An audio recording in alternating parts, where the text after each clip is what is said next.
Raindrops beat against the glass of the wooden window. Clouds completely covered the sky, which made the usual dark June evening darker, adding malice to the fire of longing and fear of a small person in the turmoil and horrors of a big city. Terry Goltz is a little man of 30. Sitting at his desk in his room, he drank glasses of cognac one after another. On any other evening, he would have preferred to forget himself with good old vodka, but today he made an exception. He cried, snoring softly, not restraining himself and the grief that he happened to see and feel. Oh, what sorrow overcame him at that moment. Terry shifted his gaze to the dark corner of his office, where the old closet almost touched the wall. He was there, watching the poor man intently, holding back his hoarse breathing, flashing his eyes full of malice and excitement. Terry couldn't stand it. "Go away!" he shouted. There was a note of malice in his voice. Hands clad in white gloves, torn at the ends of the fingers with protruding claws, fell on the table. Without shifting his gaze, Terry threw the glass in the direction of the owner of the terrible lens. The characteristic ringing of broken glass was not heard. The creature caught it and brought it to its nose. A long sigh was heard. Cognac means. Someone chuckled in the dark. Terry didn't even have time to notice how the shadow had crossed over to his desk and was now standing directly in front of him. He lit the desk lamp. Her light presented the outline of a monster in the smallest detail. A huge body that looks more like an orangutan than a person, covered in a colorful orange outfit, decorated with pompons and ribbons made of colored paper. A terrible, wide face, hidden under a layer of makeup. The narrow eyes of an animal, a cold-blooded killer and sadist, bloodshot mixed with yellowish white, which the monster seemed to be trying to open wider than he could. Clumped eyelashes smeared with mascara, eyelid outline in a dark color, and unnaturally thin eyebrows raised in surprise. The nose seems to be swollen, having neither nostrils nor the bridge of the nose. Just a red ball covered in leather. The mouth, the edges of which go almost behind the ears, only this is no longer makeup, but the true part of the monster's face. Teeth, it would be better if they were sharp, but no. Like ordinary people, only longer and wider. The image was complemented by a curly red wig, behind which the ears were not visible, and together with the ears and the edges of a malicious smile. Yes, Terry was facing a real clown from childhood nightmares. Exactly like this, according to all the canons of childhood fears. "Why are you sad?" the clown asked, putting the glass back on the table. Terry was silent and just looked the monster straight in the eyes. The clown grinned, walked away from the table, and walked heavily to the window. "It was you," Gold said through his teeth. "You killed those children." "I saw." The clown laughed out loud, exposing his disgusting teeth. He rubbed his red nose, turned to the man and said, "Have you forgotten, little Terry? Have you forgotten what?" Gold shouted, unable to restrain himself. The clown instantly appeared in front of the table with a sports bag in his hands. Sticking out his long tongue, he slowly unzipped the zipper, and then turned it over, and all the contents fell out on the table. Among the items was Goltz's work suit, a clown outfit stained with blood. "What is it?" Terry grabbed his head. "It's you, little Terry," the clown sang. "You killed them." "No, no."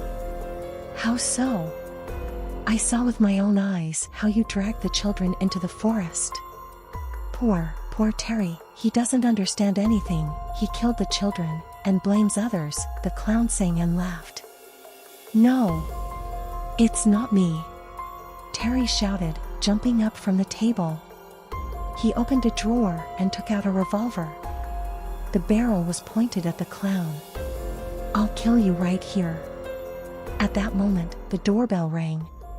A determined voice of a policeman was heard behind her, asking her to open the door. The clown was looking towards the door, muttering something under his red nose.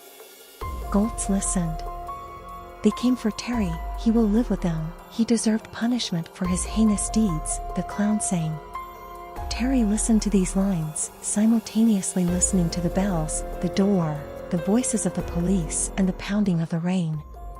Then he realized that he was muttering a clown song himself. Tears gushed from his eyes, and Terry shouted, "Shut up!" The finger pulled the trigger, and the first bullet flew into the monster. She landed in the clown's chest, from where black blood flowed, staining the orange outfit. But the monster did not fall and did not squeal in pain, but only continued to hum a song that drove Goltz out of himself. He was humming, "I am Terry, in the eyes of the children, their nightmares are from you, and I am just a shadow." The clown sang it for the last time and rushed into the corridor, where the police began to break down the door from shouting and shooting. "Don't come in, he'll kill you!" Terry shouted and fired again. The bullet hit the lock, the door swung open. The first policeman went inside. The clown lunged at him and bit into his shoulder. Terry shot the clown in the head, but missed and wounded a policeman. The first was followed by the second, and then the third. Terry backed away. He watched as the clown devoured one policeman after another, tearing them apart. The horror of what was happening broke Goltz's nerves. He put the revolver to his temple and pulled the trigger. Terry Goltz is an ordinary little man who moonlights as a clown at children's matinees and other holidays. According to the parents, 3 children were missing, who were later found in the forest without fingers. After the children disappeared, Goltz himself disappeared.